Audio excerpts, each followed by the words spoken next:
अंधकार से प्रकाश की ओर ले जाने वाली ये यात्रा उस गुप्त शक्ति की है जिसे आधुनिक युग ने भुला दिया है। दिव्य प्रतिध्वनि के इस विशेष अंक में आज हम उस सनातन परंपरा की बात करेंगे जहां झाड़ू मात्र एक वस्तु नहीं बल्कि दरिद्रता निवारणी शक्ति है। वेदों के काल में जब ऋषि मुनि ब्रह्मा मुहूर्त में जागते थे तो वे सबसे पहले अपनी कुटिया की शुद्धि करते थे। ये शुद्धि केवल धूल की नहीं बल्कि नकारात्मक ऊर्जा की होती थी। आज हम उस गुप्त अनुष्ठान को उजागर कर रहे हैं जिसे प्राचीन काल में गुप्त लक्ष्मी उपाय कहा जाता था। दिव्य प्रतिध्वनि के दर्शकों, आइए आपको पुराणों के उस कालखंड में ले चलते हैं जहां समुद्र मंथन की ऊर्जा चरम पर थी।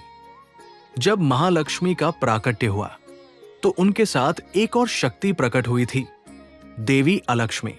अलक्ष्मी दरिद्रता और अभाव का प्रतीक थी। देवी लक्ष्मी ने संसार की रक्षा के लिए बुहारनी यानी झाड़ू में अपना एक अंश समाहित किया।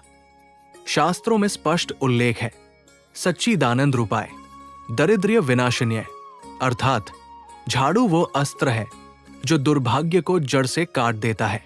जो इसका अपमान करता है वह साक्षात ऐश्वर्य को अपने घर से निर्वासित कर देता है। अब उस विधान को समझिए जिसे पूर्ण गोपनीयता के साथ करना अनिवार्य है। दिव्य प्रतिध्वनि के शोध के अनुसार इस क्रिया को निशीत काल या संध्या के समय करना सर्वोत्तम है। एक नवीन झाड़ू लें और उसे गंगा जल से शुद्ध करें।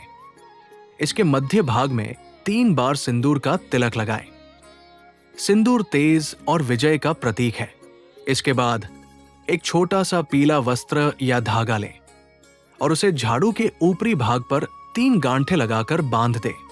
ये 3 गांठे सत्व, रज और तम गुणों के संतुलन का प्रतीक है।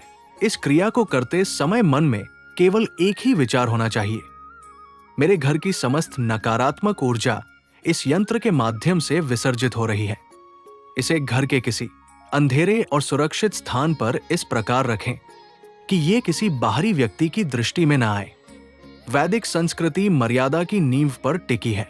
झाड़ू को कभी लांघना नहीं चाहिए क्योंकि ये वायु तत्व और पृथ्वी तत्व का मिलन बिंदु है। इसे सदैव लिटाकर रखना ही श्रेयस्कर है क्योंकि खड़ी झाड़ू समय के विपरीत चक्र को दर्शाती है। शनिवार के दिन पुरानी झाड़ू का त्याग करना और नई झाड़ू का प्रवेश करना घर में रुकी हुई आर्थिक ऊर्जा को पुनः प्रवाहित कर देता है। विश्वास और मौन, ये 2 तत्व किसी भी आध्यात्मिक उपाय की आत्मा है। जब आप ये गुप्त उपाय चुपचाप करते हैं तो ब्रह्मांड की अदृश्य शक्तियां आपके संकल्प को सिद्ध करने में जुट जाती है।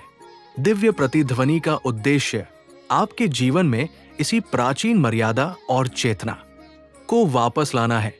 इस उपाय को अपनाएं और अपने जीवन में महालक्ष्मी के स्थायी वास का अनुभव करें। जुड़े रहिए दिव्य प्रतिध्वनि से। शुभम भवतु, कल्याण हो।